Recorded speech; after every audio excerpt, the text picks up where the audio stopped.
आवाज में छोरे कहते हैं जब ये दिल टूटता है तो आवाज नहीं होती, लेकिन जब ये टूटता है तो कयामत आ जाती है, तूफान आ जाता है, ज़लज़ले आ जाते हैं। तेरी आवाज में वो दर्द है, तेरी आवाज में वो मोहब्बत है। मगर सुन, तेरे दर्द तेरी मोहब्बत के साथ ये दुनिया वाले क्या इंसाफ करेंगे? हाँ,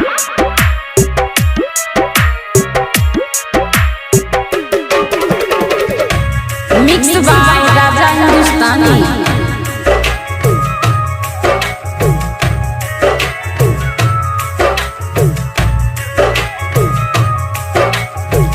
अपना कही कही के तू दोसरा के भेलही गे, अपना कही कही के तू दोसरा के भेलही गे।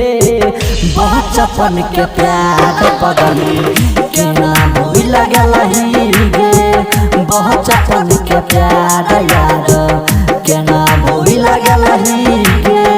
झूठा हो के सपना जाना तू तो देखलही गे, झूठो के सपना जाना तू तो देखलही गे।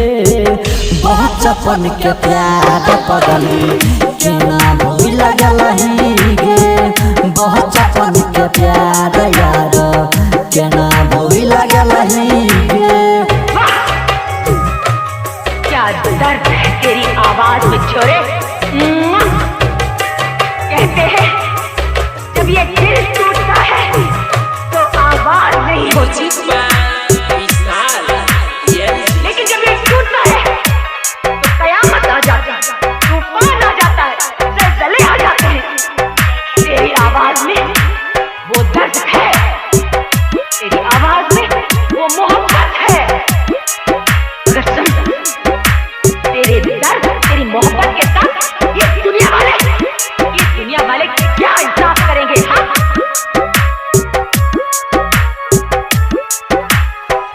तोहरा सिवा नहीं छलो हमारो सहारा, तोहरे लड़बै छै दिलवा बेचारा।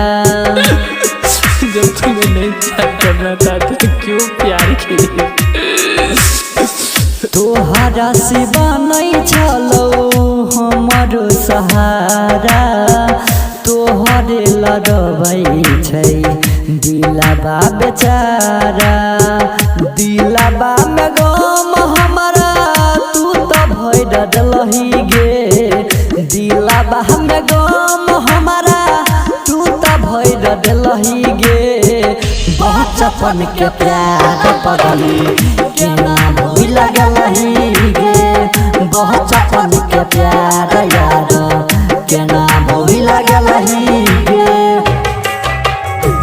तड़पता रह जाएगा, गाता रह जाएगा, ये देख के रह जाएगी दुनिया। सुना, तुम आज आओ और आज मुद्दत के बाद ये पगली म्यूजिक बाय विशाल।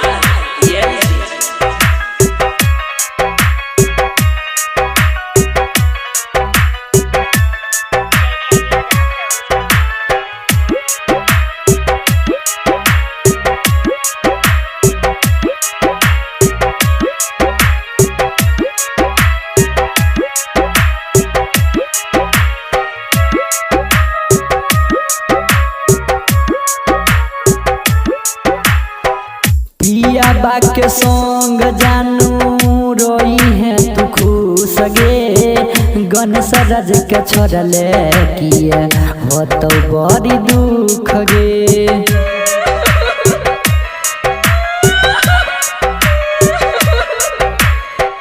पिया के संग जानू रोई है तू खुश गे, गणेश राज के छोड़ले किए हो तो बड़ी दुख गे। लाल बाबू पिंटू यादव के अपना बनलही गे, लाल बाबू पिंटू यादव के अपना बनलही गे।